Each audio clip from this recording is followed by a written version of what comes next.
Bulletin का आगाज करेंगे अहम खबर के साथ, जहां आज हरियाणा बीजेपी कोर ग्रुप की बैठक होने जा रही है। मुख्यमंत्री नायब सिंह सैनी बैठक में मौजूद रहेंगे।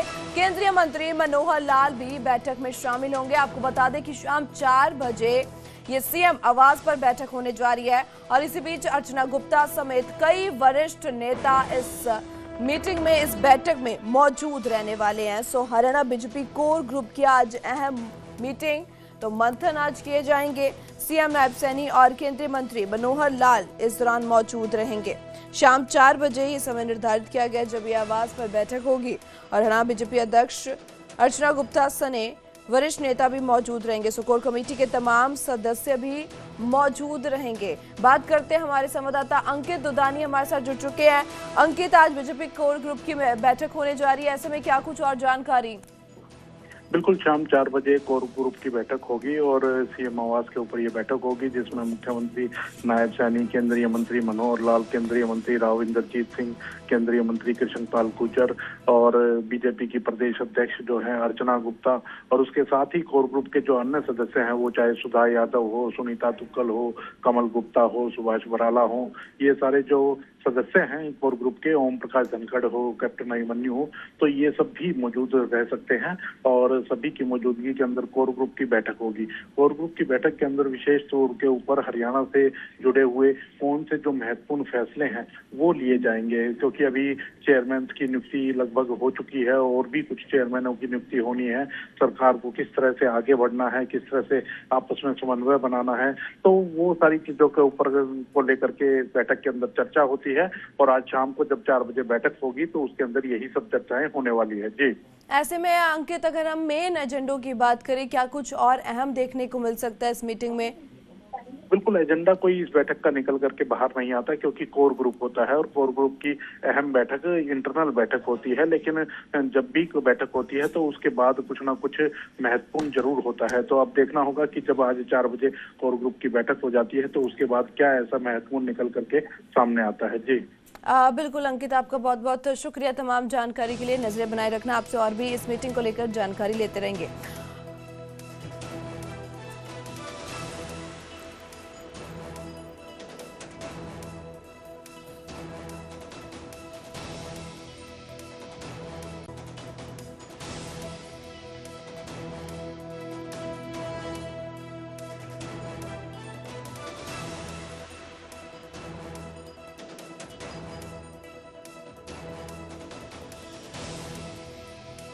आगे बढ़ते हैं और बात करते हैं जहां मुख्यमंत्री पंजाब के कई लोगों की ओर से बीजेपी की सदस्यता ली गई है। सो बता दें कि सीएम नायब सिंह सैनी ने सदस्यता दिलाई है और कई सरपंच, पंच और पूर्व सरपंचों ने ये सदस्यता ली है। सो विपक्ष दलों के कई पदाधिकारी भी इस दौरान शामिल हुए हैं। सो पंजाब के कई लोगों की ओर से बीजेपी की सदस्यता ली गई है। सो सीएम की पावर और यहाँ बीजेपी की पावर बढ़ती हुई नजर आई है, जहां बीजेपी में कई लोग जो शामिल होते हुए नजर आए हैं, जिसकी तस्वीरें भी देखने को मिल रही है। सो नायब सिंह सैनी की ओर से शमूलियत करवाई गई है, सदस्यता दिलवाई गई है। सो कई सरपंच, पंच और पूर्व सरपंचों की ओर से बीजेपी में सदस्यता ली गई है। सो विपक्षी दलों के भी कई पदाधिकारी जो इस दौरान शामिल हुए हैं और उसी बीच ये तस्वीरें भी सामने आई है जहां मुख्यमंत्री की ओर से उनको ये सदस्यता दिलाई गई है, मौजूदगी करवाई गई है। तो ऐसे में लगातार देखने को मिल रहा है कि बीजेपी का कुनबा और बढ़ता नजर आ रहा है। सो ये तस्वीरें सामने आई है।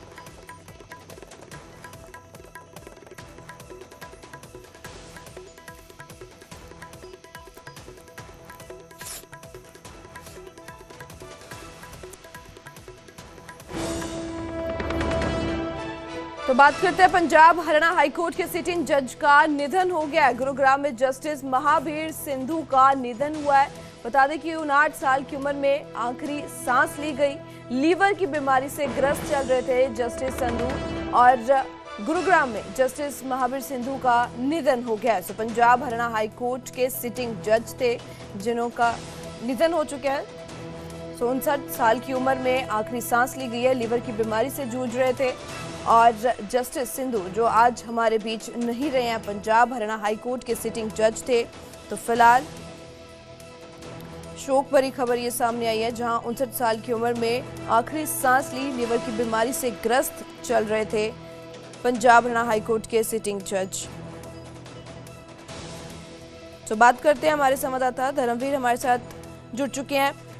धर्मवीर, जस्टिस महावीर सिंधु का निधन हो चुका है, ऐसे में क्या कुछ और प्रतिक्रम सामने आ रही है?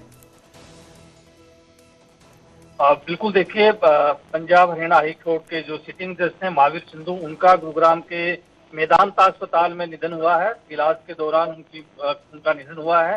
वो पिछले कई दिनों से गुरुग्राम के मेदांता अस्पताल में भर्ती थे, लिवर की बीमारी से ग्रस्त थे और आज रात जो है 2:30 पर उन्होंने आखिरी सांस ली है। और जो उनका जो पार्थिव शरीर है वो उनके गांव मसूदपुर लेकर जाया जाएगा, जहां पर उनका अंतिम संस्कार किया जाएगा। 69 साल के थे महावीर सिंधु और फिलहाल पंजाब हरियाणा हाई कोर्ट के जज थे, न्यायाधीश थे, लेकिन पिछले कई दिनों से बीमारी की वजह से वो गुरुग्राम के मेदांता अस्पताल में भर्ती थे। यहीं पर उनका इलाज चल रहा था और देर रात जब उनका निधन हुआ तो उसके बाद परिजन जो है, जो पहले से यहाँ मौजूद थे और बाकी जो परिजन है वो यहाँ सुबह पहुंचे हैं और अब उनका पार्थिव शरीर लेकर के मसूदपुर उनके गांव ले जाया जाएगा, जहाँ उनका अंतिम संस्कार किया जाएगा। बिल्कुल धर्मवीर, ऐसे कई सरकारों में उनकी ओर से सरकारों में अहम जिम्मेदारी निभाई गई है, तो माना जा सकता है कि न्यायिक जगत और वकीलों में काफी शोक पाया जा रहा है।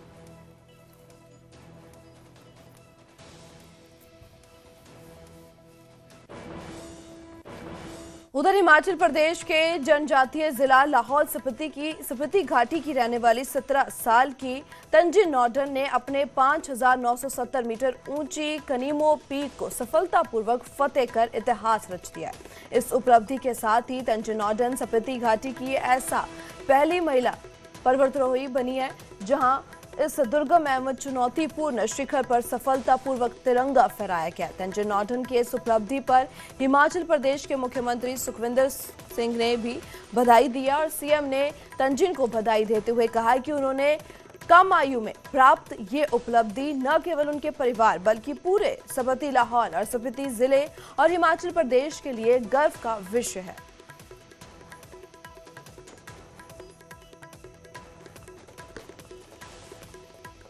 इसी के साथ आगे बढ़ते हुए बात करते हैं मौसम की, जहां हरियाणा में गर्मी का सितम लगातार जारी है। आज 10 जिलों के लिए हीट वेव का अलर्ट जारी कर दिया गया है। कुछ जिलों में हल्की बूंदाबांदी हो सकती है, कुछ दिन तापमान में बदलाव नहीं होगा, ये आसार जताए जा रहे हैं और ऐसे में हिमाचल में भी बारिश से कई जिलों में तापमान गिरा है और हिमाचल में लोगों को गर्मी से राहत मिलती हुई नजर आ रही है। एक तरफ हिमाचल की बात कर रहे हैं जहां तापमान में गिरावट दर्ज की और उसी और हरियाणा में तापमान बढ़ता हुआ नजर आ रहा है। गर्मी से राहत नहीं मिलती हुई नजर आ रही है।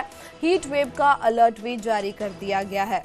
एक तरफ गर्मी आफत बनती नजर आ रही है और एक तरफ कहीं हिमाचल में जो मौसम सुहावना होता नजर आ रहा है। तो इसी कारणों करके जो मैदानी इलाकों में रहते लोगों की ओर से हिमाचल और पर्वतीय इलाकों का जो कि रुख किया जाता है, तो तपा हुआ हरियाणा अब देखने को मिल रहा है। फिलहाल आने वाले दिनों में भी हरियाणा में कोई भी मौसम बदलने के आसार नहीं जताए जा रहे हैं।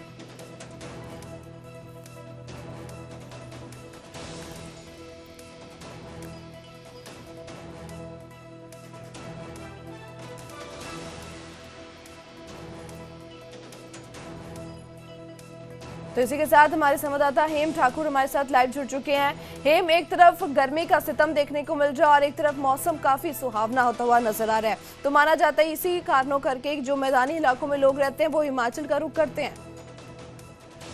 जी बिल्कुल अनामिका, देखिए पिछले कुछ दिनों पहले जो था, ये जो पहाड़ है चारों तरफ, मेरे पीछे आप पहाड़ देख रहे हैं, यहाँ पर आग की वजह से पूरा तांडव मचा हुआ था।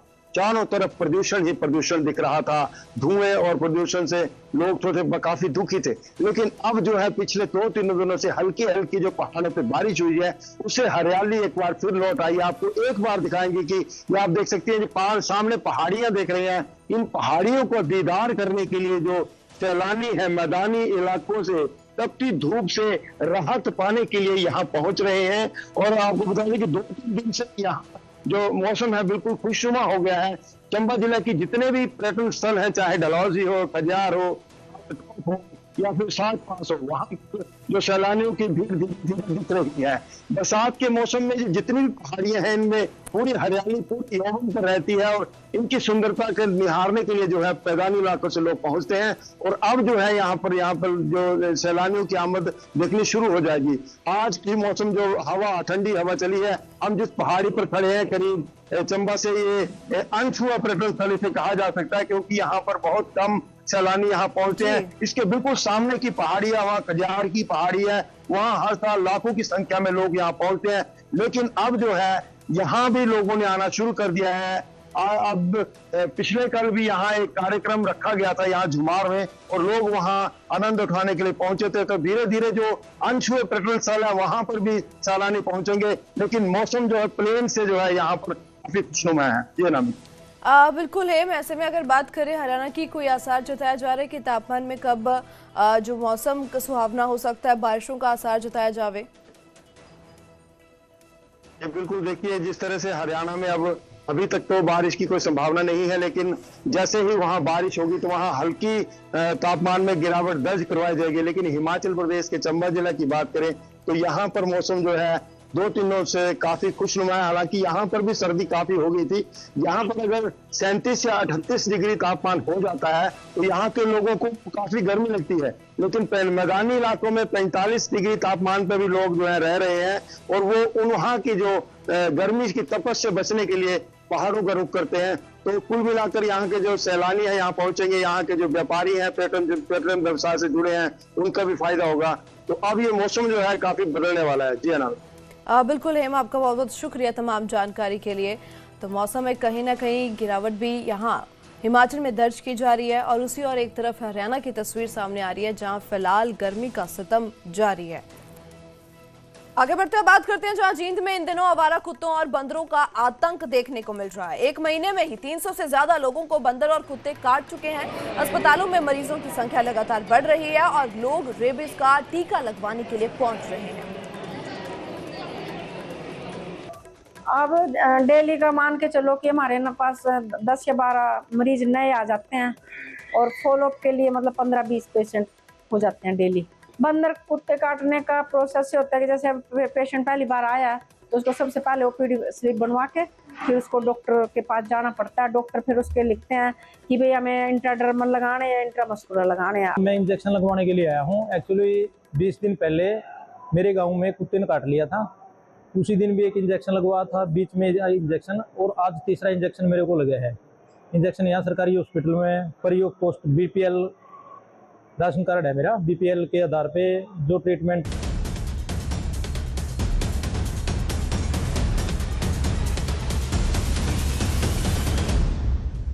पंजाब च बिजली की मांग च रिकॉर्ड तोड़ वाधा दर्ज किया गया। 16,600 मैगावाट तो पार हो गई है बिजली की डिमांड। पावरकॉम वालों बिजली की मांग च होर वाधे का खदशा जताया गया था। मांग वधन करके सूबे च कई थावां ते बिजली के कट लग रहे हैं।